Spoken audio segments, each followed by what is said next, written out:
3rd century Rome is racked by internal strife and barbarian invasions. But by 295 AD, a powerful new emperor has emerged as the empire's savior. His name is Diocletian. What Diocletian has chosen to do addresses a number of the concerns and a number of the challenges the empire faced in the 3rd century. One element that Diocletian brings in is a redefinition of the way frontiers were to be defended. Emperor Diocletian creates a mobile imperial army, always available to send reinforcements to the vulnerable frontier. One of his most capable imperial soldiers is Constantine, only 17 years old.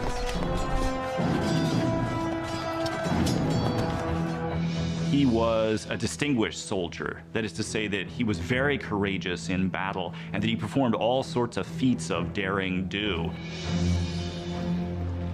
These early signs of greatness in Constantine have not escaped the notice of Emperor Diocletian. Diocletian keeps the young soldier close at hand, claiming a desire to groom Constantine for a position of power within the empire.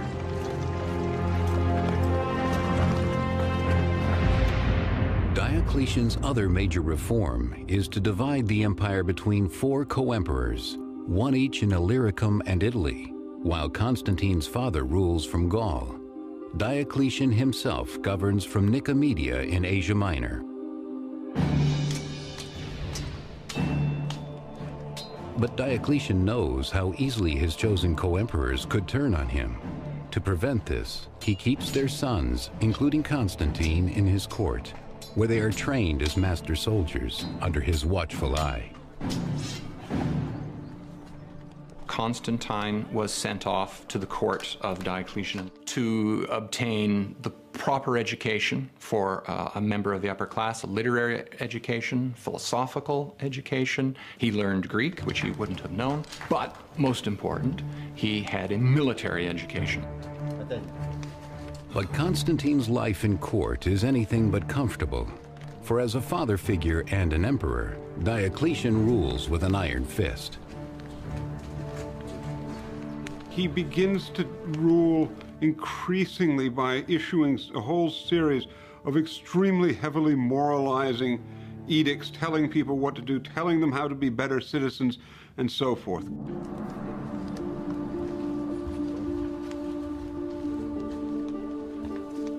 Diocletian insists that everyone at court, including Constantine, make regular sacrifices.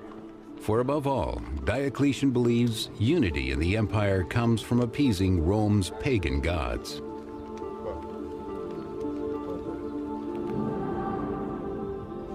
But another religion is gathering many converts, putting Diocletian's plans at risk. Its followers worship the son of a new god, Jesus Christ. The church had not only grown numerically, but it had also grown quite wealthy.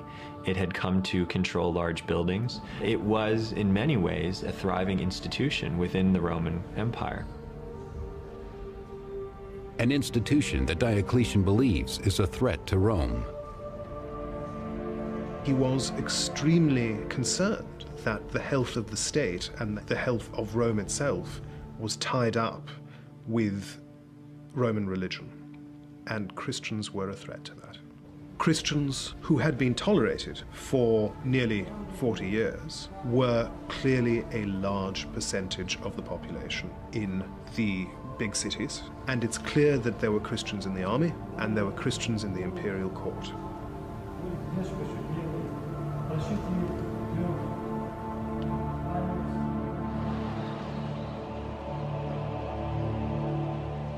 Diocletian begins in his own imperial army, where he requires that all soldiers make sacrifices to the gods of Rome, though many Christians refuse.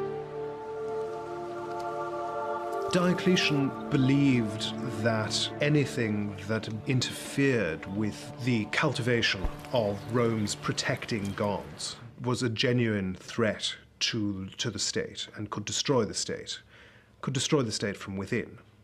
This is the way he looked upon Christians in the army.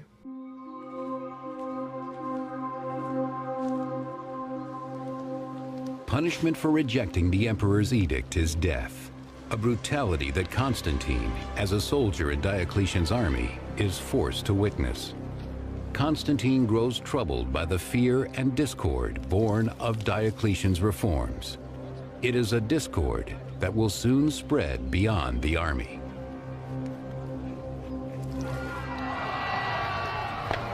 In 303 AD, Emperor Diocletian issues an edict against all Christians that becomes known as the Great Persecution. As soon as the persecution edict was issued, it unleashed what is virtually a culture of administrative cruelty. Roman officials, in carrying out the edict, when they met resistance, were expected to bring the defendants to court and to torture them for evidence and try to force them to officially and publicly give up their Christianity. The Great Persecution marks the beginning of what the Christians call the era of martyrs. Any Christian who proclaims his faith in public is subject to death.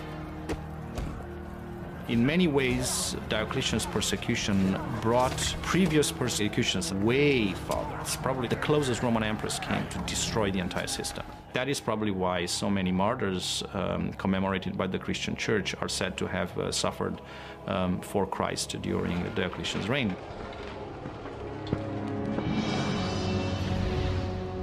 Despite his reservations about the persecutions, Constantine must stay on good terms with the man who will likely determine his future. But when Diocletian unexpectedly falls ill and is forced to retire, Constantine is surprised to find himself shut out of the succession plan. Diocletian, it seems, understood that Constantine represented something of a threat. Constantine had campaigned with Diocletian and had done a reasonably good job during these campaigns. We're told that later in his life, Diocletian actually had imprisoned Constantine in his court to prevent Constantine from going to his father's court and establishing a relationship with his father's army. But now, with nothing left to keep him in the east, Constantine resolves to grab hold of his destiny and finally escape Diocletian's grasp. Constantine travels from Nicomedia to Boulogne, Gaul, to meet his father, who now rules Spain, Gaul, and Britain. Constantine's father, Emperor Constantius, is by now old, unwell, and troubled by the extended absence of a son he longs for. But in 305 AD, Constantine is finally united with his father, a man more like him in nature than Diocletian ever was. Constantius, as far as we can tell in the West, was a good deal more relaxed in his approach to government, and he certainly found that it was quite possible to ignore some of the things that Diocletian told him to do. Constantine finds in his father a more compassionate leader, and Constantius finds his son has grown into the kind of man who could one day take his place on the throne. When Emperor Diocletian retires in 305 AD, Constantine is finally released from his controlling grip and free to join his aging father Constantius in the West. One of Rome's 4 co-emperors, Constantius rules over Spain, Gaul, and Britain, now threatened by barbarian Picts. In 305 AD, he and Constantine travel from Boulogne to Britain to put down the rebellion.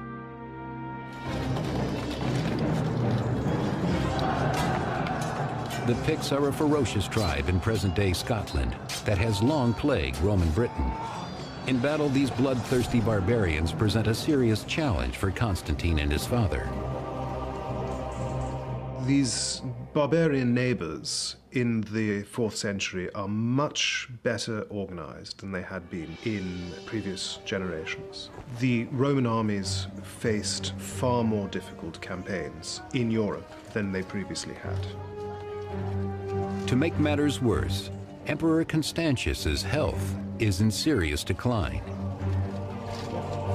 The ailing emperor, he clearly was sick by the time he had come with his son to face the danger of the Picti, had gone on to this campaign, is yet another indication of how serious the threat was.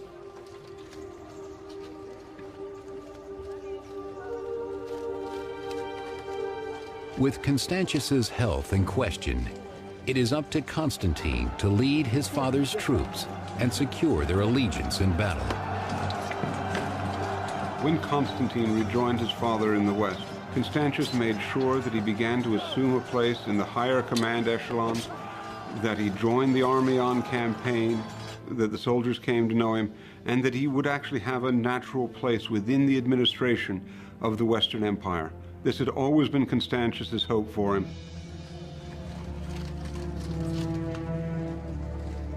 With his military prowess, Constantine wins the loyalty of the army.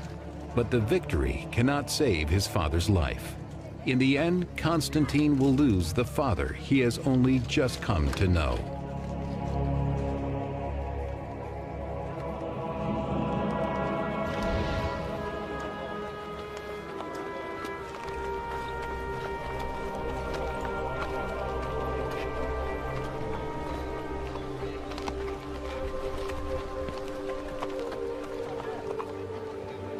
When his father died, the army thought enough of Constantine that they immediately acclaimed him emperor. In a way, this is a natural occurrence. It was an army that knew Constantine's father, respected Constantine's father, and now knew the son as well. They understood, in a sense, what they were getting with Constantine. In an empire where the death of a ruler too frequently leads to violent coups and ambitious plays for power, Constantine's succession is smooth and bloodless.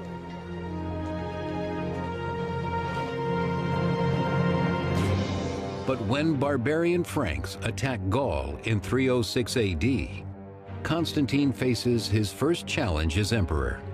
He heads south from Britain to meet them in battle.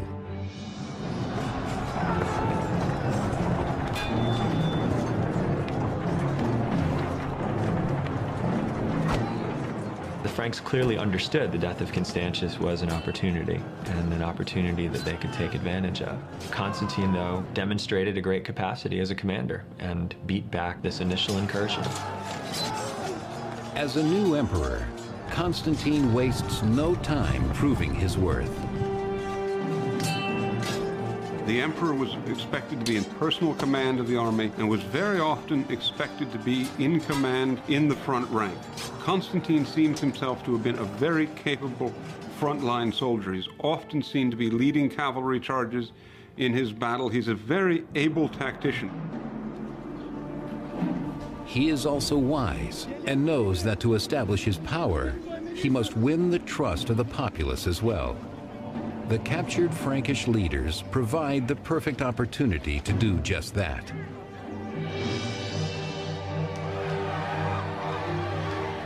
Constantine parades the barbarian captives in the streets of Trier, in modern-day Germany, to show his people he will protect them.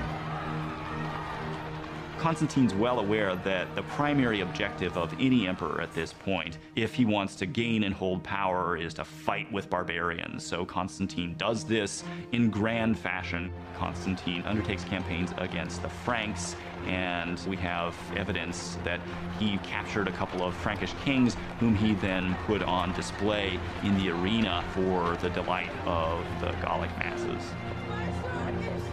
Ultimately, the barbarians will be thrown to the beasts, sending a clear message that Constantine will not tolerate those who threaten the Roman Empire. But in 306 AD, the empire is threatened from within when a usurper named Maxentius seizes power in Rome, declaring himself emperor and taking control of most of Italy and North Africa. The usurper Maxentius wins support by promising to cut taxes and provide free grain to the people of Rome. Like Constantine, he is the son of a former co-emperor. Constantine was proclaimed emperor by the troops in July of 306, and Maxentius is sitting in Rome is thinking, well, he's emperor, I want to be emperor too. And so what happens is at the end of 306, he's proclaimed emperor. But unlike Constantine's, Maxentius's claim to the throne is not legitimate. Maxentius defeats, imprisons, and eventually murders the rightful co-emperor of Italy. And soon the people of Rome will learn his promises are nothing but lies.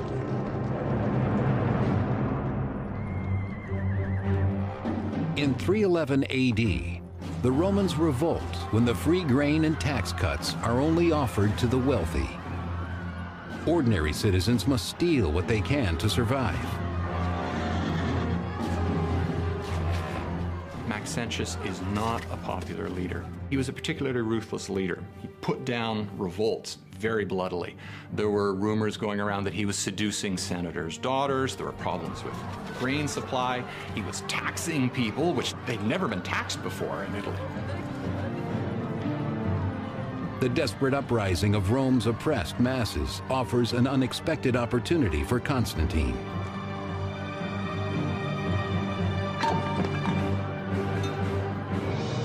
Hoping to save the people of Rome and expand his own reach into Italy, Constantine travels from Gaul to Milan to strike a deal with another co-emperor, Licinius. It is a deal to consolidate power.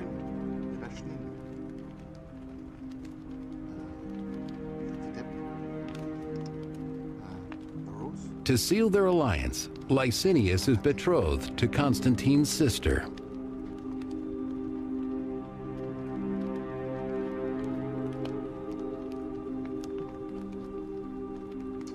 Constantine played every game in the book. He was an extremely ambitious person, and there was no avenue to power that he was going to leave open.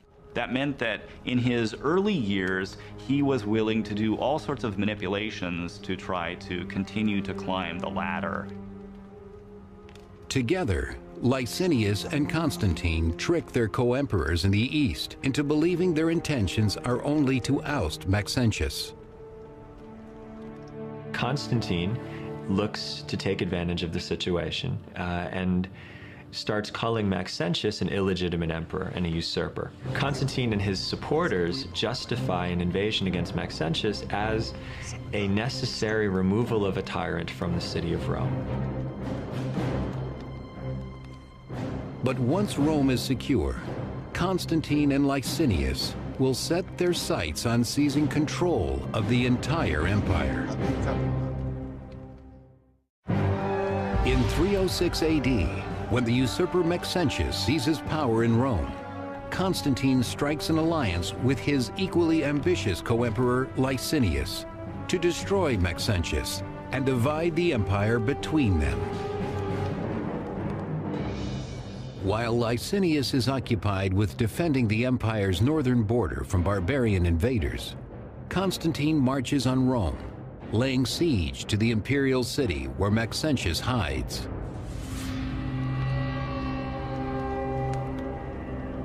Within the walls of Rome, the devout pagan Maxentius will base his strategy on the sheep entrails, read by his priest. When it came time to fight a battle, Maxentius was interested in having some sort of divine protection. And he followed the procedures that any good Roman emperor would have followed in order to seek that protection. But desperate to determine if he should wait Constantine out or face him in battle, Maxentius also seeks guidance from the words of the Sibylline prophecies. One of the sources that Maxentius turned to were the Sibylline oracles. These were books of prophecies that were kept by Roman priestly colleges, and these priests would then investigate certain questions and pull out an oracle. This is an oracle in which he's told that an enemy of Rome will die today. For this reason, it seems Maxentius changes his plan and makes a decision that he won't wait Constantine out. He'll go out and meet Constantine in battle. Assuming that Constantine is the enemy of Rome referred to by the oracle, Maxentius prepares his army for war.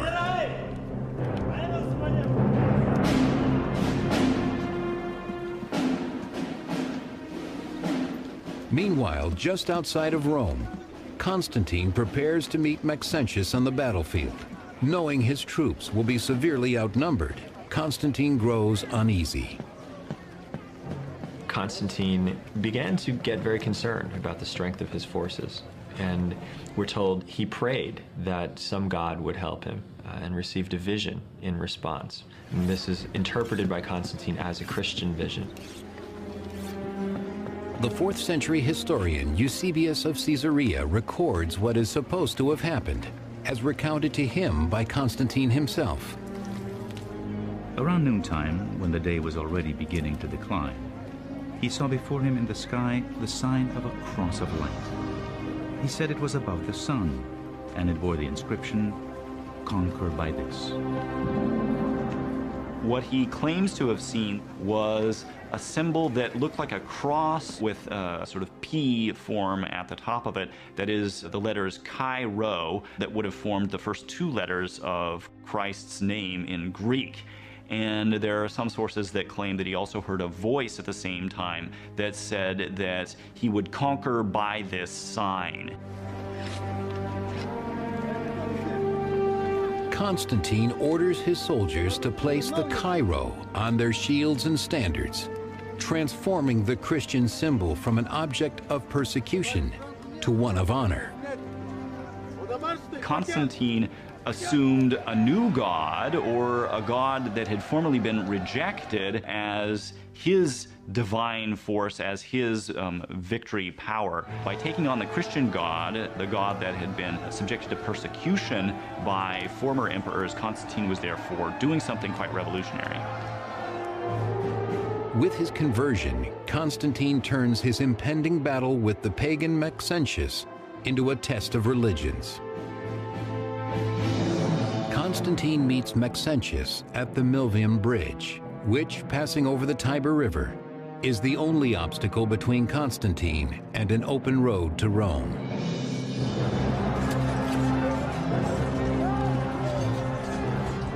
Though grossly outnumbered by Maxentius, Constantine and his army, now marked by the Christian Chi Rho, ride into battle with courage. The Battle of Milvian Bridge is a significant battle. The forces are arrayed against each other, and despite a numerical advantage, Maxentius's forces are pushed back by Constantine towards the river.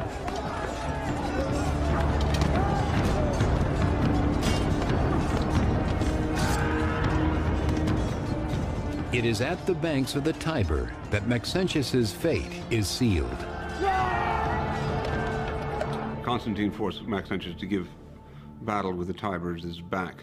It's a terrible position to be in, and as Constantine's force pressed in on his own, Maxentius's army fell apart. With no other options, the usurper Maxentius flees with his army, attempting to swim across the Tiber River to Rome. But Maxentius, with his heavy armor weighing him down, does not survive the swim. Days later, his bloated and deformed body is pulled from the Tiber, final proof that the usurper's regime has fallen. Constantine has won a significant victory at Milvian Bridge that eliminates the opposition of Maxentius, and even more significantly, gives Constantine control of a full half of the empire, including the wealthy province of Italy. Maxentius's fate is a powerful reminder of Constantine's strength and of what befalls those who dare to oppose him. Constantine went out of his way to dredge his body out just so they could parade his head through Rome and then send it to North Africa to demonstrate that this previous emperor was dead and Constantine had now taken over.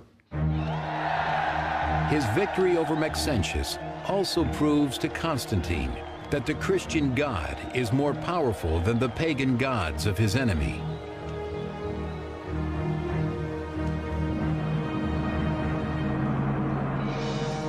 With the defeat of Maxentius, all of the Western Empire belongs to Constantine.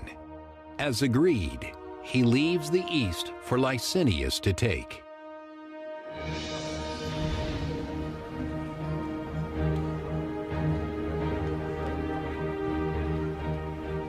They meet in Milan, where Constantine and Licinius confirm their mutual support through marriage as planned.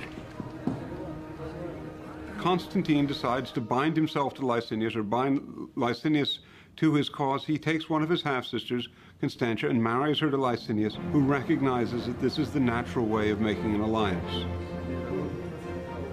Now, to begin with, the marriage itself actually marks the point at which the two, Constantine on one hand and Licinius on the other, agreed on the policies. One of these policies reflects Constantine's recent adoption of Christianity.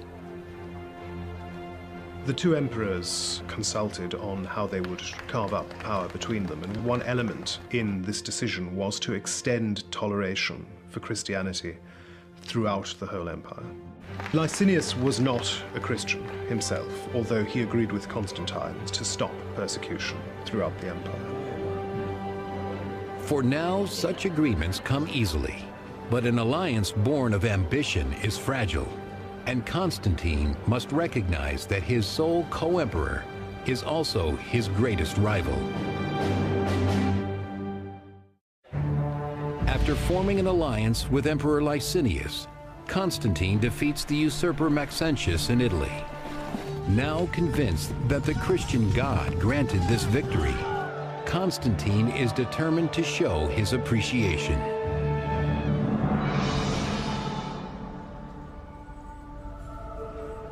For the first time in 10 years, Christians throughout the empire are able to worship freely. And for the first time ever, their faith is shared by the emperor. Constantine had converted to Christianity. He had embraced quite seriously the task of defending the Christian church. His family, including his son and heir, Crispus, converts as well. Constantine not only extended toleration to the Christian church, but in the territory he controlled, he favored Christians very thoroughly. In 313 AD, Constantine and Licinius jointly issue the Edict of Milan, recorded by the 4th century author Lactantius. We grant both to Christians and to everyone freedom to follow whatever religion they want to, so whatever divinity there is in heaven may be appeased and made favorable to us and to all who are set under our power.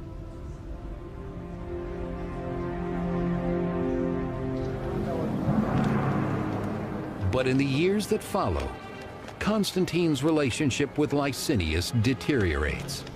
As Licinius battles his way to dominance in the East, his hunger for power grows.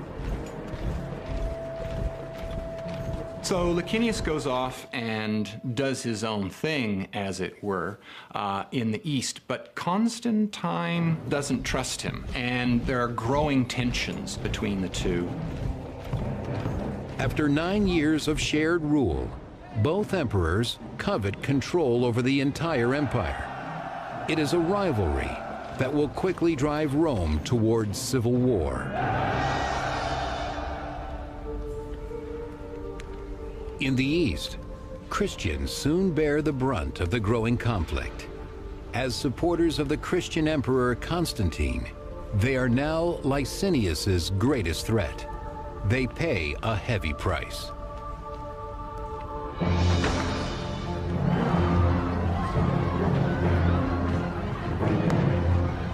Ultimately, one of the responses was a renewal of persecution. And the reason for that, of course, was very simple. Constantine was known to be a defender of Christians, and Christian subjects of Licinius could look like a fifth column, could look like enemies in Licinius's own territories. So he chooses to persecute them. As the churches and holy books go up in flames, so does the old alliance between Licinius and Constantine. For Constantine, now a seasoned ruler of middle years, The persecution of Christians is just the excuse he needs to attack Licinius. He quickly orders his troops to march on his eastern rival. Constantine was an especially effective cavalry leader. We often find himself at the head of cavalry, moving around the flanks of his enemy. He certainly does this to Licinius. At Constantine's side is his able son and heir, Crispus, who proves his worth in battle as well. Together they drive Licinius eastward. From Adrianople, Constantine and Crispus pursue Licinius to Byzantium and on to Chrysopolis, where he makes his final stand.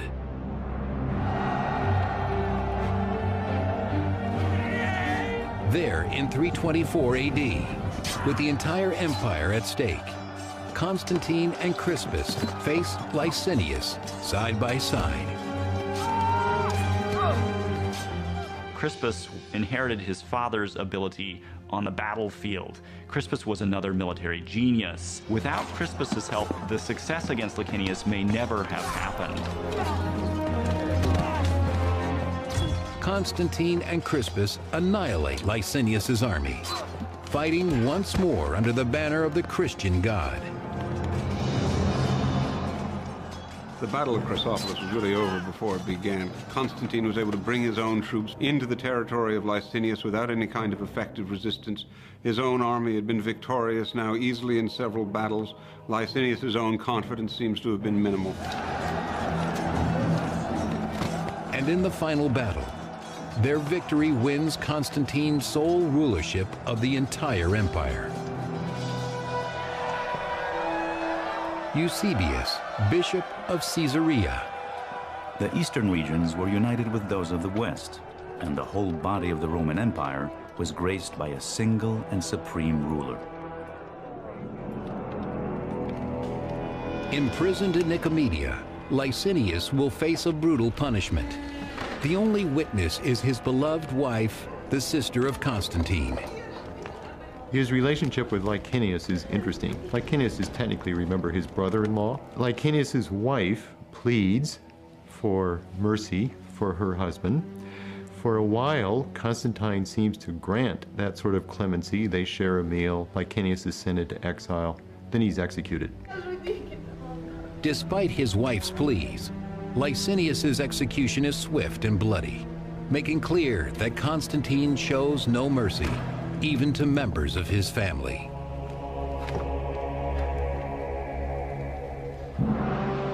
With the elimination of Licinius, Constantine now rules the entire unified empire and intends to make his loyal son Crispus a junior emperor in the West. As co-emperor, Crispus shares in his father's plans for a new Christian capital in the East, to be located at Byzantium. After Constantine conquered the entire empire, he wanted to create a brand new city in his own name. And he did, Constantinople. He chose a strategic location halfway between the most important frontiers, and he deliberately chose to create a new city that would have no association with his pagan predecessors. It was a city that had no rival traditions. It was a Christian city. But even as his greatest dreams come to fruition, trouble brews among those closest to Constantine's heart: his wife Fausta and son Crispus. Crispus was the son of Constantine's first wife. His last three sons were the sons of his second wife, Fausta. And there can't help but have been some kind of tension between the two groups, especially on Fausta's side, because she would clearly want her sons to get what's coming to them, but of course Crispus is in the way. Jealous that Crispus has been granted power in the West, Fausta is determined to secure even greater power for her sons, no matter what the cost.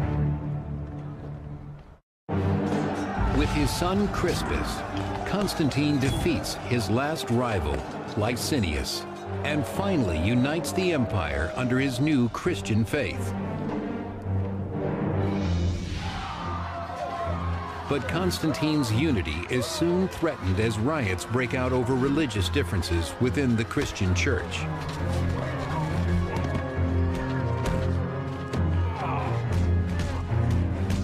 The situation he finds among Christians in the Eastern Empire is one of great turmoil.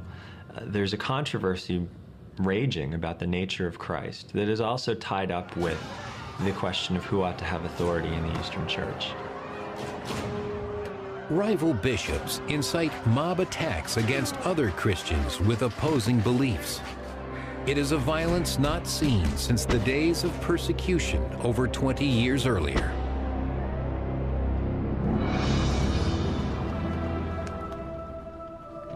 Desperate for a resolution, Constantine demands the church officials put an end to the bloody controversy. So he calls together a council of over 300 bishops and has them meet at a city called Nicaea. He charges them with arriving at a single definition of what Christians believe. The result is the Nicene Creed, a statement of faith that has survived over 1,600 years and is still recited today in Christian churches around the world. We believe in one God, the Father Almighty, maker of all things visible and invisible, and in one Lord Jesus Christ, the Son of God, the only begotten of the Father. But it's a definition of Christian belief that not everyone can agree with. And this stores up a great deal of trouble for the future, because it means that rival Christians, rival Christian beliefs, are constantly jockeying for imperial favor throughout the rest of the century.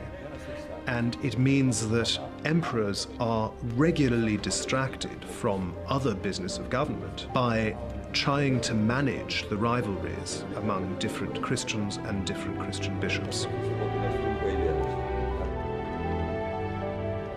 Perhaps it is this distraction that blinds Constantine to a rivalry much closer to his heart. In 326 AD, Constantine's wife Fausta attacks the integrity of his son, Crispus. Crispus was Constantine's eldest son from an early marriage, and he did not have the same mother as his half-brothers had. And it's quite clear that he was in rivalry, strong rivalry, with his three younger half-brothers. As part of an elaborate plot, Fausta delivers shocking news, claiming that Crispus has tried to seduce her. Things don't go very well for Crispus at all. Fausta was eager to get Crispus out of the way, so her legitimate sons could succeed without threat from Crispus. Constantine, unable to see that it is his wife, not his son, who has betrayed him, orders Crispus to be prepared for execution.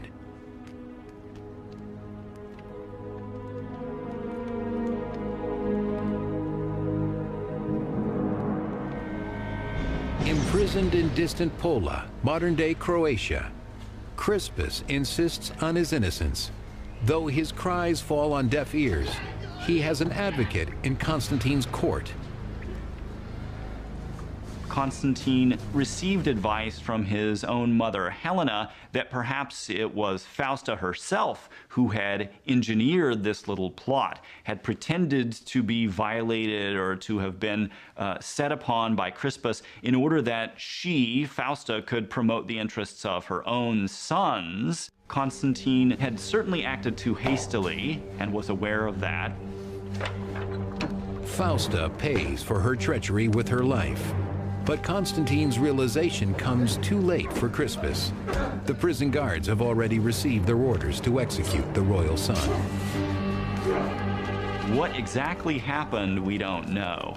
But it was a terrible blow to the Roman Empire that Crispus was sacrificed on the altar of history. And Constantine is left only with a devastated conscience. As a sort of penance, Constantine spends the last years of his life building churches in Jerusalem, Bethlehem, Constantinople, and Rome.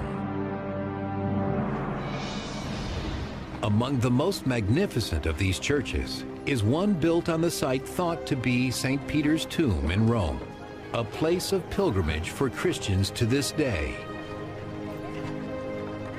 It is for his churches that Constantine is better known. That in itself is an indication both of his pro-Christian policies and of the attachment to the Christian faith. Refusing to abandon this faith, despite its ongoing disputes, Constantine directs the construction of the glorious Basilica of St. Peter himself.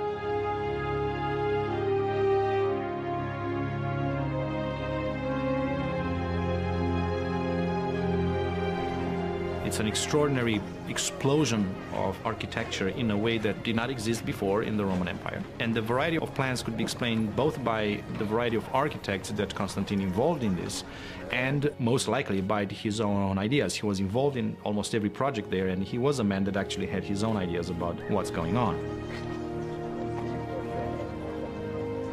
Constantine can only hope that this devotion at the end of his life will erase a multitude of sins.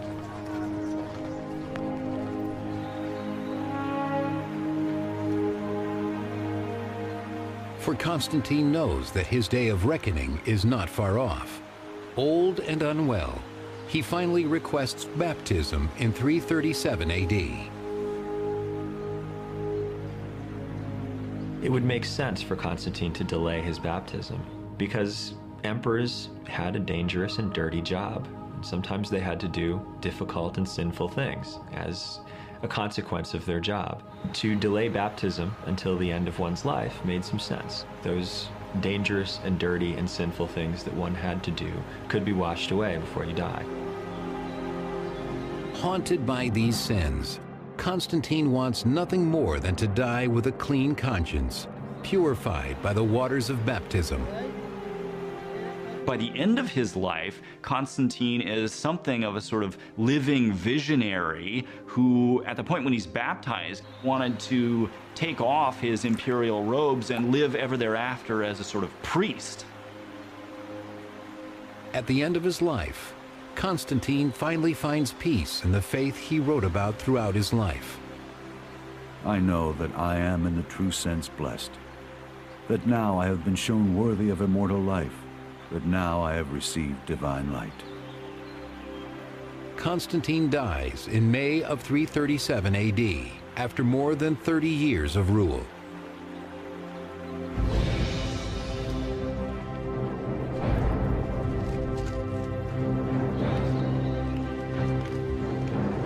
Constantine was tremendously successful as an emperor, tremendously successful as a military leader. This was a man who clawed his way into power using raw ambition, and at every turn he used that same ambition in order to win the day. Throughout his life, Constantine fights to keep the fragile empire whole, unified under his new religion, but nothing, not even faith, can save it now.